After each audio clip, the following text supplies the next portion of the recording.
Hello and welcome to ईवास। आप सभी प्यारे साथियों का स्वागत, अभिनंदन व वंदन। माय डियर, आज जो आपके सामने ये खबर है ये आप सभी के लिए बहुत ही महत्वपूर्ण खबर है और इसको ध्यान से देखिएगा।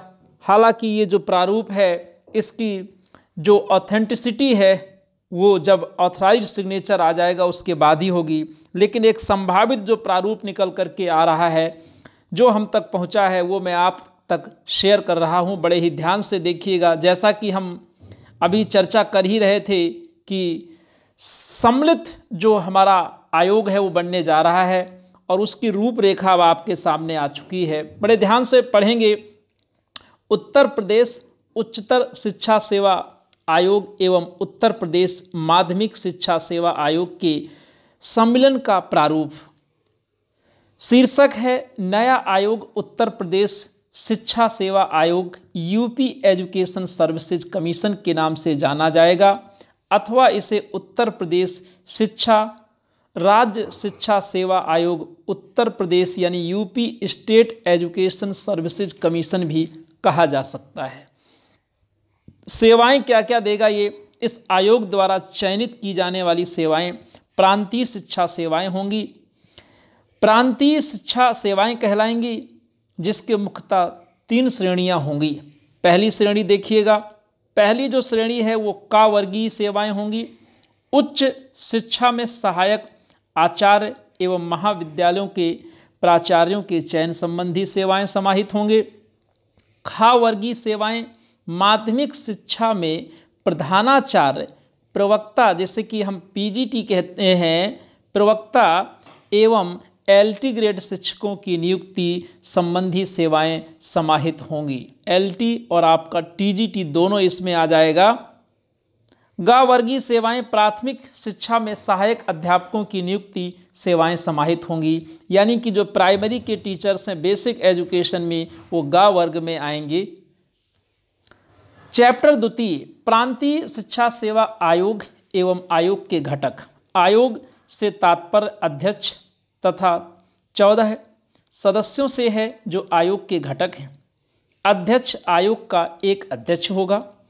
अध्यक्ष की अहर्ता उच्चतर शिक्षा सेवा आयोग 1980 में अध्यक्ष पद हेतु दी गई अहर्ता मान होगी, यानी कि जो हायर एजुकेशन के अध्यक्ष के लिए जो एलिजिबिलिटी थी एकदम वही रहेगी।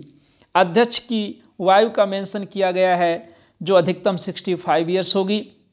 योग्यता वही सेम है आपकी, आपको योग्यता से कोई लेना देना नहीं है। 14 सदस्य होंगे, ये बात क्लियर हो गई। और अभी तक टीजीटी पीजीटी में मेंबर्स क्यों नहीं आ रहे थे वो भी अब बात एकदम सामने क्लियर हो करके आपके सामने निकल रही है। और इसमें क्रम संख्या 1 से 8 तक के सदस्य उच्च शिक्षा में साक्षात्कार लेने हेतु अर्ह होंगे। क्रम संख्या 9 से 14 तक के सदस्य माध्यमिक शिक्षा के प्रधानाचार्यों शिक्षकों के साक्षात्कार हेतु अहर्य होंगे। यहाँ यह भी स्पष्ट करना है कि क्रम संख्या 1 से 8 तक के सदस्य माध्यमिक शिक्षा में साक्षात्कार करने हेतु भी अहर्य होंगे, परंतु 9 से 14 तक के सदस्य अपने ही वर्ग में अहर्य होंगे। वेतन भत्ते आवास इत्यादि की सुविधाएं सभी सदस्यों को समान रूप से प्राप्त होंगी। आयोग का निर्धारण आयोग में निर्णय सदस्यों के बहुमत के आधार पर लिया जाएगा। बराबरी रहने पर अध्यक्ष को भी मताधिकार का अधिकार होगा। प्रत्येक सदस्य को आपत्ति की स्थिति में छेजम व अधिकार होगा, परंतु बहुमत की स्थिति में निर्णय लिए जाने का अधिकार बना रहेगा। यहाँ कुछ मिसप्रिंट हुआ है। आयोग का संलग्न आयोग में एक सचिव होगा। इस पद के लिए पूर्णकालिक सरकारी वेतन आहरित अधिकारी योग्य होंगे जो संयुक्त सचिव स्तर से नीचे के नहीं होंगे। इनकी सेवा शर्तें राज्य सरकार के सेवा श्रेणी प्रथम की सेवा शर्तें अथवा केंद्र सरकार द्वारा निर्धारित प्रथम श्रेणी अधिकारी की सेवा शर्तों के तहत निर्धारित होंगी। नोट: कार्य के उचित संचालन हेतु उप सचिव एवं सहायक सचिव रखे जाएंगे जिनकी संख्या अधिकतम 5 हो सकती है।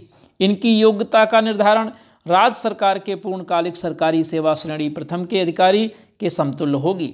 इसके अतिरिक्त शिक्षा संवर्ग के प्रादेशिक अधिकारी महाविद्यालयों के प्राचार्य आचार्य एवं महाविद्यालयों के उपाचार्य भी अर्ह होंगे। सचिव के कार्यों का जिक्र यहाँ पर किया गया है। जो कि बहुत ही इम्पोर्टेंट नहीं है अभी पढ़ना।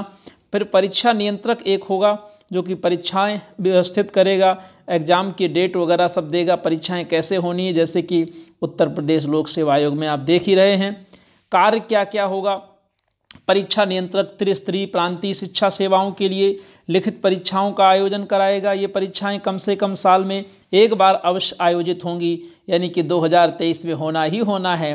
परीक्षाओं के संचालन में प्रश्नों के साक्षात्कार परीक्षकों आदि का पैनल परीक्षा नियंत्रक द्वारा तैयार किया जाएगा, जो प्रत्येक 3 साल पर पुनर्समीक्षित, परिवर्तित एवं परिवर्धित की जा सकेगी। चैप्टर 3 में आयोग की शक्ति एवं कार्यों का वर्णन किया गया है।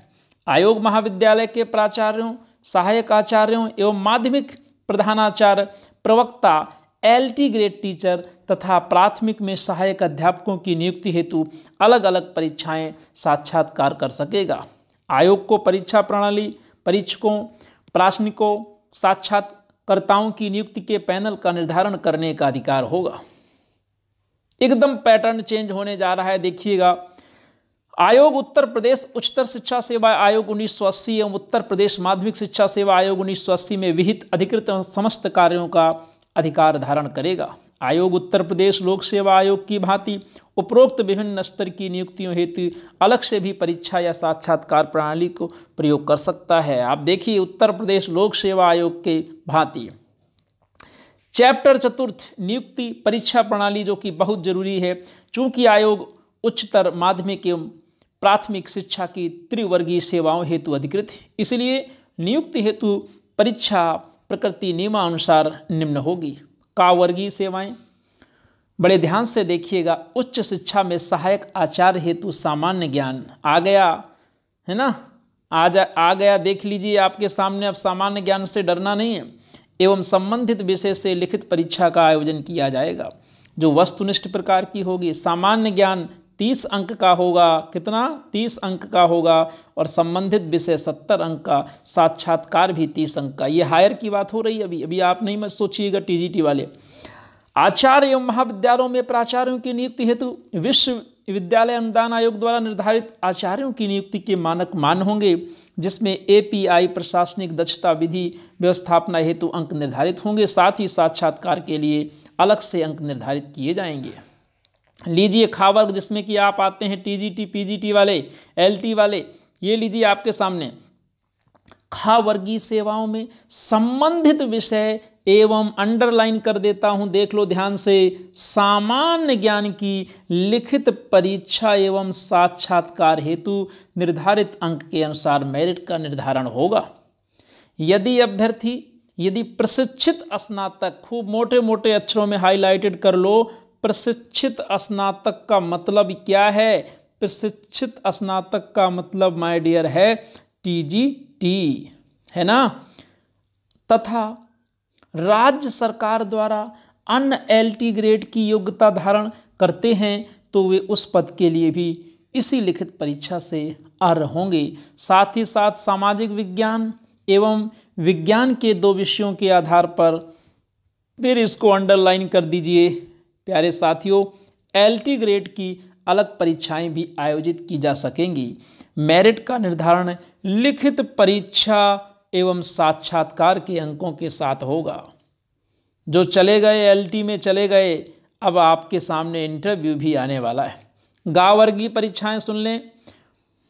प्राथमिक शिक्षा में सहायक प्राध्यापकों की भर्ती हेतु साक्षात्कार नहीं होगा। इस परीक्षा में अभ्यर्थी के भाषा ज्ञान, शिक्षक अभिरुचि, सामान्य अध्ययन पर आधारित लिखित परीक्षा एवं केंद्र सरकार अथवा राज्य सरकार द्वारा अर्हता निर्धारित TET अथवा CET के प्राप्त अंकों के 1/4 अंक तथा अभ्यर्थी के मेरिट का भी अंक निर्धारित कर चयन किया जाएगा। एक नया सिस्टम, और इस तरीके से ये आपका पूरा का पूरा रूपरेखा सामने आ चुकी है। बस इसमें ठप्पा लगने की देरी है, और जैसे ही ठप्पा लग जाएगा मुख्यमंत्री साहब का, तो ये आयोग आपके सामने होगा, और शीघ्र ही आपके एग्ज़ाम की डेट भी आपके सामने होगी। लेकिन यहाँ पर हम एक दुआ करेंगे कि कहीं ऐसा ना हो कि नया आयोग आकर के ये पुराने फॉर्म को निरस्त करके दोबारा फॉर्म भरा ले, तब तो फिर बड़ा हंगामा हो जाएगा। प्रश्न यह भी है कि नए पैटर्न पर आपकी परीक्षा होगी कि पुराने पैटर्न पर, अभी यह भी एक बड़ा कॉम्प्लिकेटेड प्रश्न है। अगर पैटर्न चेंज होगा तो बड़ी खलबली मच जाएगी, क्योंकि जीके जीएस से तो वास्तव में भाई टीजीटी वालों को डर लगता ही लगता है ना, क्योंकि यही एक परीक्षा है जिसमें जीएस नहीं पढ़ना पड़ता।